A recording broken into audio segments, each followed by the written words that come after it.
Ok, tu as bien fait de cliquer sur cette vidéo et avant d'aller plus loin, je tiens à clarifier quelque chose avec toi. Tout ce que tu vas voir ici, ce n'est pas de la redite, ok? Il y a des termes bien évidemment que j'ai employés sur la précédente vidéo et également sur les deux précédentes, mais tout ce que tu vas voir ici, c'est que tu ne les verras pas dans les vidéos qui précèdent celle-ci, ok? Là, cette vidéo va vraiment venir te permettre de comprendre vraiment qu'est-ce qui se passe dans la tête de ton persona parce que c'est bien beau tous les conseils, toutes les études que je te partage sur le neuromarketing pour avoir une meilleure interaction, un meilleur engagement, une meilleure interactivité. Mais si au fond tu appliques sans comprendre qu'est-ce qui se passe dans la tête d'un point de vue scientifique, d'un point de vue neuroscientifique, et ben c'est un petit peu dommage parce que ça pourrait te permettre, toi, ton côté, pouvoir réussir à avoir des petits hacks dans ta communication. Ok. Et ces petits hacks, justement, ils sont ici. C'est les deux trois biais cognitifs qui vont venir booster la captation de tes vidéos, ok, de ton contenu, peu importe. Donc, on se retrouve aujourd'hui pour le dernier épisode de la mini-série sur le neuromarketing. Il y aura certainement pour les passionnés d'autres vidéos sur le neuromarketing, mais là déjà c'est que les bases. C'est vraiment rien que les bases, bien expliquées, simplifiées. Rien qu'avec ça, vous avez suffisamment de matière pour vraiment beaucoup mieux comprendre votre audience, comment elle fonctionne, qu'est-ce qu'elle désire, et aussi comprendre aussi un petit peu l'algorithme, qu'est-ce qu'il aime, qu'est-ce qu'il n'aime plus aujourd'hui, et comprendre également comment faire pour venir avoir des retours sur les actions que vous demandez à la fin de vos contenus. Ok. Donc là, l'épisode 4, c'est pourquoi ton contenu ne capte pas l'attention, à la nuance de l'épisode précédent où là je vous expliquais pourquoi c'était important de parler au cerveau reptilien. Ok. Là, c'est vraiment pourquoi ça ne capte pas l'attention, votre contenu. Et ça peut arriver même quand vous parlez malgré tout des fois au cerveau reptilien, mais que vous le faites mal. Ok. Donc cette vidéo, c'est pour vous apprendre à bien lancer la machine et avec les deux premières plus les deux dernières, vous avez de quoi justement pour réussir votre création de contenu. Ok, c'est peut-être fait dans le désordre. Vous allez vous dire oui, mais pourquoi du coup il m'a parlé d'abord de justement des bases et après de l'émotion, si là il me parle justement de l'attention et du côté rationnel. Mais parce qu'en fait, si je vous aurais expliqué tout dans l'ordre, vous n'aurez pas compris parce que vous n'aurez pas eu les clés au fur et à mesure. Là, vous avez vu que vous avez toutes les clés, on peut clôturer ce chapitre sur les biais cognitifs ici et maintenant. Donc, du coup, le thème de la vidéo, pourquoi ton contenu ne capte pas l'attention et ce que dit la science à ce sujet-là. Ok, donc l'objectif de cette vidéo, tu auras compris, c'est de vraiment venir t'expliquer pourquoi ton audience scrolle et où l'attention se perd. Ok, et comment corriger ça avec des principes neuroscientifiques qui sont simples et visuels. Donc voilà, donc du coup, on est parti, munis-toi de ton fameux stylo, crayon, peu importe, avec un carnet pour prendre des notes, ça va vraiment venir beaucoup t'aider dans ta communication. Encore une fois, moi je le précise, je suis pas là pour faire de leçons, je suis community manager certifié et externalisé, mais j'ai fait ces études-là sur le célèbre auteur du livre Le neuromarketing, le nerf de la vente pour ceux qui ne le savent pas, qui se trouve être nul autre que Christophe Morin, ok, qui a étudié les travaux justement du docteur en sciences humaines. euh, Comment il s'appelait déjà? Paul MacLean, excusez-moi, j'avais une perte de mémoire. Paul MacLean qui lui a identifié les trois fameux cerveaux qui vont venir influencer la PDD, la prise de décision pour votre persona.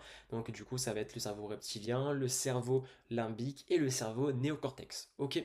Donc on est parti et avant de démarrer, j'espère que vous allez bien, que vous êtes en forme et que du coup vous êtes prêts à démarrer cette toute dernière vidéo avec moi. Toujours laissez-moi un commentaire, dites-moi ce que vous en pensez, si ça vous plaît. Et puis on continuera à faire des vidéos dans ce style-là. Donc bon, on est parti. Premièrement, on va commencer par le sommaire. Donc on va d'abord comprendre l'attention aujourd'hui. Pourquoi c'est important de comprendre cette notion et qu'est-ce qui a changé aujourd'hui comparé à hier, typiquement. Ok. Ensuite, les trois biais cognitifs qui boostent votre captation. Captation, c'est-à-dire la rétention. Voilà. Qu'est-ce qui va faire en sorte que les personnes restent vraiment sur vos vidéos. Ok. Les trois biais qui vont être importants. J'ai dit deux trois biais tout à l'heure, mais non, je me suis perdu, c'est un 2 3 4 5. Ok, donc 3 biais. Ensuite, on va parler du design et la lisibilité de votre visuel, de votre contenu, comment il doit être pour vraiment venir attirer. Ok, dans le contenu, dans la vidéo précédente, quand je vous ai expliqué justement comment faire pour parler au cerveau un peu plus reptilien, on a un petit peu parlé justement des 6 stimuli du cerveau qui vont vraiment venir entrer en compte pour maintenir l'attention. Et on a parlé un petit peu du côté visuel. Là, on va plus rentrer dans le détail pour vous donner plus de, comment dirais-je, de valeur là-dessus, parce qu'il y en a certains qui m'ont dit que ouais, c'était pas suffisant, et donc là, je vais venir rajouter une couche là-dessus. Ok. Donc, du coup, ensuite, il va y avoir la durée et la structure de vos vidéos, combien de temps elles doivent durer, quelle structure elles devraient avoir, et enfin, comment créer un ancrage mémorable, quelque chose qui vienne directement, bah, enfin, arriver en vidéo, en contenu, en carrousel, et que les gens, dès qu'ils le voient, se disent, ah, c'est vous ça, c'est vous. Par exemple, quand vous entendez le bruit palapapapa, bah c'est McDo. Ouais, vous l'avez deviné. C'est un ancrage sonore. Il faut que vous ayez une sorte d'ancrage vous aussi mémorable pour que bah, les gens puissent vous reconnaître dans vos vidéos. Ok. Et ça, typiquement, peut-être que moi je ne l'ai pas assez sur Insta. Et je pense que ce serait intéressant que je le mette en application. Donc bah, écoutez, on est là pour apprendre. Et moi je suis là pour vous partager tout ce que je peux apprendre de mon côté. C'est mon but. Donc voilà. Et je n'aurai pas fini de vous partager plein de choses. Parce que du coup, l'année prochaine en BTS communication, je vais en apprendre un paquet. Donc bon, là, on est hors sujet. Donc, du coup, comprendre l'attention aujourd'hui. Comment ça se passe? L'attention, c'est une ressource rare et fragile. Elle est limitée. Elle est limitée parce que ton audience, en fait, ne te doit rien. C'est-à-dire, c'est pas parce que tu crées un contenu qui est magnifique, bien travaillé pendant des heures, mais qu'elle doit obligatoirement le regarder. Ok? Si ça ne capte pas tout de suite, c'est perdu. Il faut vraiment que tu aies une bonne rétention pour qu'elle arrive jusqu'à la fin de ta vidéo. Le cerveau, comme tu avais pu l'entendre dans les précédentes vidéos, ou si c'est la première fois que tu es là, eh ben, en fait, il filtre ce qui est pertinent pour lui ou non. Ça, c'est le cerveau reptilien qui va venir lui te dire inconsciemment, est-ce que c'est utile ou est-ce que c'est pas utile? Est-ce que c'est un danger ou est-ce que c'est un bénéfice? Et si ça répond ni à l'un ni à l'autre et ni à l'un ni à l'autre, eh ben, tu n'auras aucune rétention. Ok? Donc voilà, donc il faut vraiment appliquer ça. Il faut que du coup tu puisses avoir une bonne captation. Et du coup, les exemples que je peux te donner, un post Instagram, c'est en moyenne 0,5 secondes aujourd'hui. Grand maximum, on va aller vraiment à 3 secondes, mais c'est vraiment le maximum pour donner envie à la personne qui regarde la vidéo d'aller jusqu'au bout de la vidéo. Ok? Et un réel, c'est vraiment. Ah ben ça, c'est ce que je disais pour le réel. Et pour un post Instagram, typiquement un carrousel, il faut que dès le post, il faut qu'il y ait quelque chose qui montre de l'intérêt. Ok. Donc voilà. Ensuite, pour le réel. L'attention, elle n'est pas volée, elle est gagnée, d'accord? Ça, faut vraiment vous le dire. C'est hyper important, même si des fois vous trouvez qu'il y a des personnes qui ont fait les mêmes hooks, les mêmes interactions, les mêmes schémas de pensée, les mêmes schémas dans les textes, dans le script. Mais peut-être que vous, c'est une niche qui est totalement différente, donc réappropriez-les vous en vous en inspirant. Et puis vous n'allez pas voler le travail de votre voisin, vous allez juste faire une veille concurrentielle, appliquer les codes qui marchent, qui ne marchent pas, et du coup, bah, si vous faites les bons codes dans votre niche, et bah, du coup, ce sera gagné pour vous. Ok? Et du coup, il faut vous dire que l'attention, elle n'est pas volée, donc elle est gagnée et elle est limitée surtout. Vraiment, ça, il faut vous en rappeler. D'accord? Ensuite, là, on va pouvoir entrer sur les fameux 3 biais cognitifs qui vont vous permettre de booster votre rétention. Pour ceux qui ne savent pas, les biais cognitifs, hein, un biais cognitif, c'est quelque chose qui va vous permettre d'orienter, d'influencer votre persona ou d'influencer bah, quelqu'un d'un point de vue marketing ou dans la vente. Typiquement, moi quand j'étais closer, d'un point de vue salarié ou même d'un point de vue entrepreneur, quand j'avais des appels de vente, il y avait des mots qui étaient interdits à dire. Par exemple, ça ne va pas. Et là, du coup, la personne elle va être dans la négation. Et du coup, à la fin de l'appel, bah, elle sera dans la négation. Enfin, c'est plein de petites frictions comme ça qui vont bousiller l'appel. Du coup, il faut plutôt dire justement des biais cognitifs enfin, il faut utiliser un biais cognitif qui s'appelle le biais cognitif de cohérence, qui va venir plutôt dire bonjour, ça va? Bonjour, tu vas bien? Et la personne instinctivement, elle va se dire oui, ça va. Elle va te dire oui, ça va. Oui, je vais bien et toi? Et là, en fait, en faisant ça, l'appel se déroule bien dans l'appel de closing et à la fin, c'est beaucoup plus facile pour proposer justement un prix. Par exemple, faut pas proposer un prix en disant ça coûte 1 000 euros, c'est un peu trop cher pour toi, non? Et là, boum, c'est fichu. Par contre, vous vous dites c'est un investissement de 1 000 euros, c'est bon pour toi? Et bien là, justement, ça marche très bien, ok? Et bien du coup, c'est ça, c'est les biais, c'est un biais de cohérence. Et ça, on l'utilise en vente, typiquement. Et aujourd'hui, les biais qu'on va utiliser vont vous permettre justement d'orienter pour influencer positivement. C'est pas de la manipulation, ok? Ensuite, donc vous allez avoir, donc dans la communication, dans le neuromarketing, pas de biais forcément de cohérence. On va parler de 3 biais différents. On a le biais de contraste, le biais de rareté et le biais de confirmation. Confirmation, j'aurais pu mettre cohérence aussi, c'est un peu pareil. Mais là, ça s'appelle plutôt biais de confirmation ici. Donc le biais de contraste. Le cerveau remarque ce qui change brutalement. Ça, je pense que vous l'aurez deviné.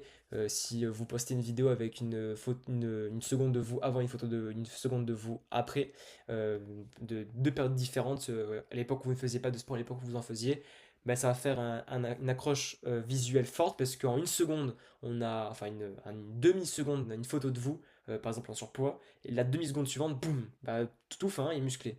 Et du coup, bah, les personnes vont s'intéresser à votre contenu. Ok. Donc là, du coup, il faut utiliser des oppositions fortes. Avant, après, noir, blanc, calme, bruit. Ça peut être quelque chose de très très bruyant, genre pendant par exemple 0,5 secondes, et puis d'un coup, quelque chose de beaucoup plus calme, boum. Ou inversement, un gros suspense, par exemple.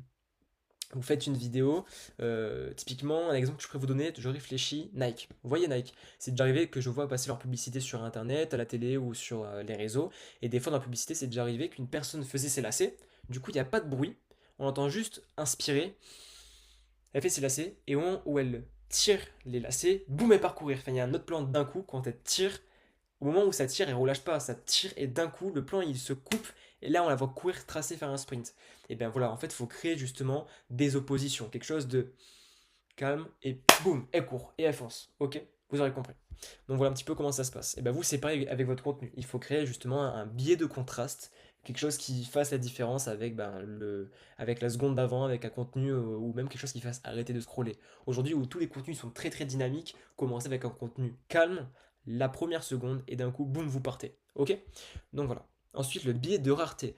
Ce qui est perçu. Pourquoi lui c'est important de le mettre? Parce que lui, il faut vous dire en tête que ce qui est perçu comme limité ou exclusif, eh bien, ça va venir attirer l'attention. Ok, par exemple, tu as 24 heures aujourd'hui pour voir ce contenu avant que je ne le supprime. Tu as 24 heures pour voir cette vidéo YouTube avant que je la supprime la semaine prochaine.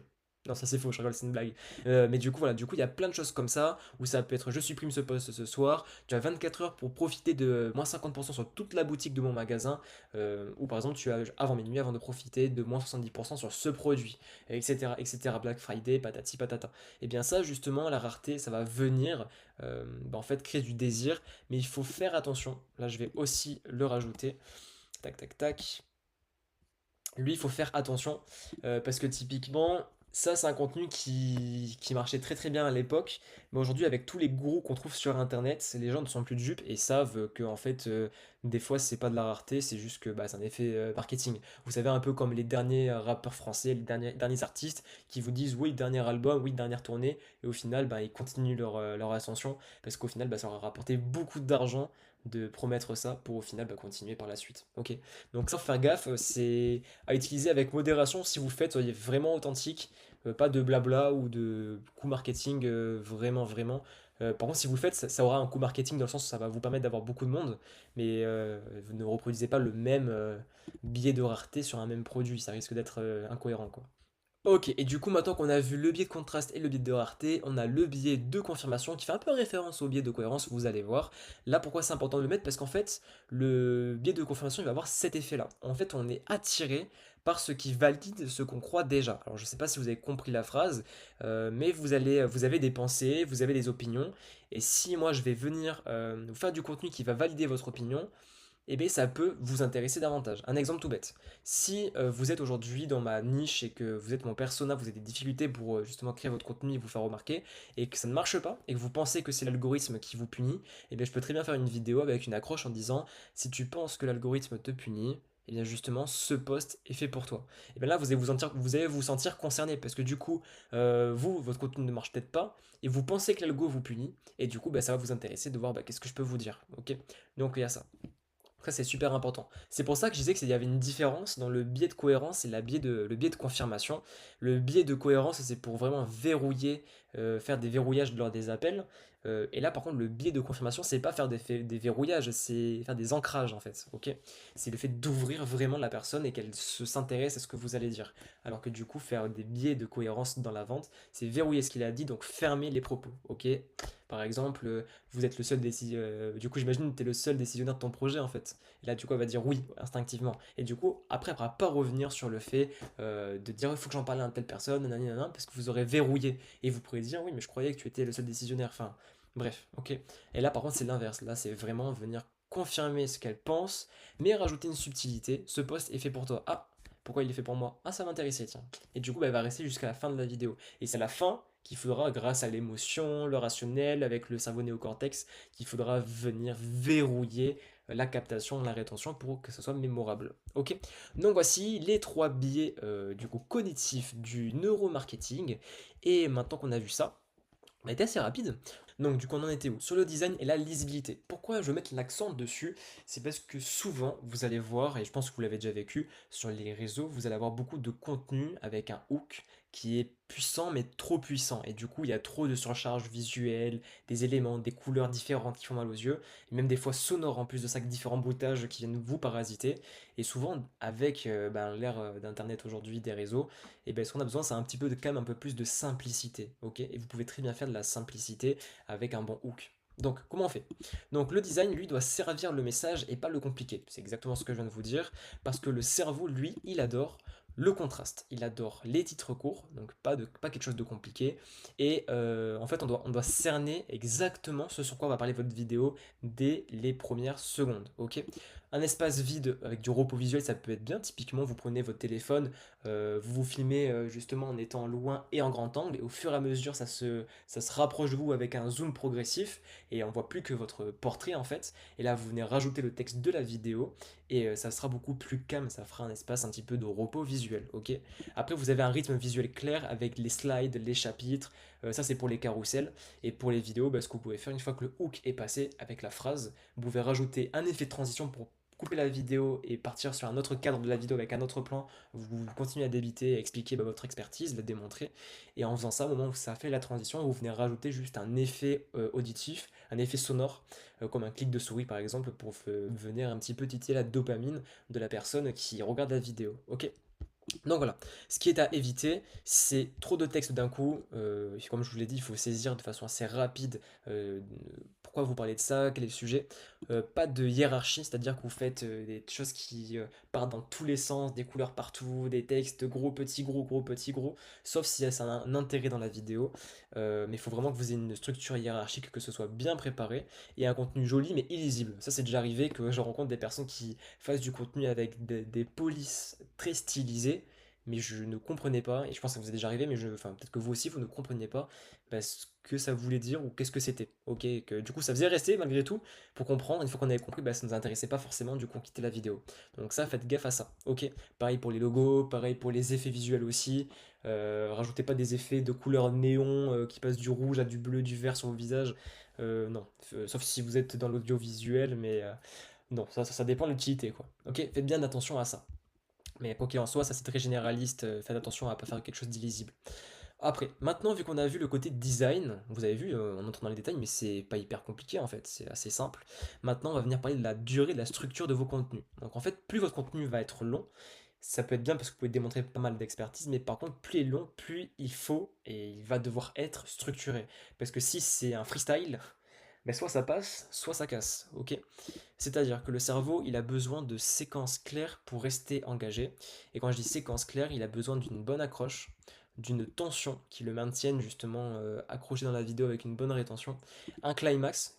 Pour ceux qui ne savent pas ce que c'est un climax, c'est quand les émotions sont à leur paroxysme. Et en fait, vous jouez avec les émotions. Quand je reprends l'exemple du coach sportif qui veut justement parler à quelqu'un qui a un surpoids, et il va justement partir dans le climax. C'est-à-dire que lui, il va lui faire descendre dans les enfers de ses émotions. Tu te sens aujourd'hui isolé, t'as pas de confiance en toi, t'as des problèmes de santé, ça se passe mal au travail, et tu veux changer mais t'y arrives pas, tu te motives, t'y arrives pas, et justement en t'accompagnant, tu vas pouvoir réussir à faire ci, faire ça, tu vas pouvoir prendre confiance en toi, changer physiquement, avoir le regard des gens sur toi aussi un peu plus, tu vas pouvoir être source d'admiration, avoir justement de la réussite dans ta vie personnelle et professionnelle, et la personne du coup qui va traverser justement ces émotions-là, vu qu'elle va s'identifier, et bien forcément elle va se sentir plus comprise et elle va monter dans le climax, ok? Cette ascension, vous pouvez l'appeler Dup and Hound, qu'est-ce que je dis? Je confonds les mots, Down and Up, n'importe quoi, Down and Up, ou sinon le climax, tout simplement. Et ça peut marcher en plusieurs climax, en plusieurs Down and Up, ou inversement.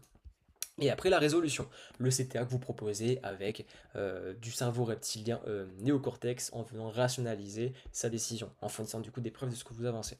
Ok?